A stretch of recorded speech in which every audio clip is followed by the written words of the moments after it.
যারা নাবিক আছে তাদের ফ্যামিলির জন্য একটা স্বস্তির বিষয়, এবং আমাদের সকলের জন্য, বিশেষ করে যারা মালিক পক্ষ তাদের জন্য এবং যাদের কার্গো রয়েছে এখানে তাদের সকলের জন্য স্বস্তি। বাট অত্যন্ত খুশি এবং আনন্দিত যে আমাদের নাবিকরা তারা মুক্তি পেয়েছে এবং জাহাজ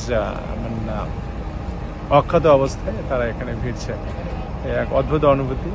আশা করছি আমাদের এই ধরনের ভবিষ্যতে এই ধরনের দুর্ঘটনা থেকে আমরা মুক্ত থাকবো, এটাই প্রত্যাশা।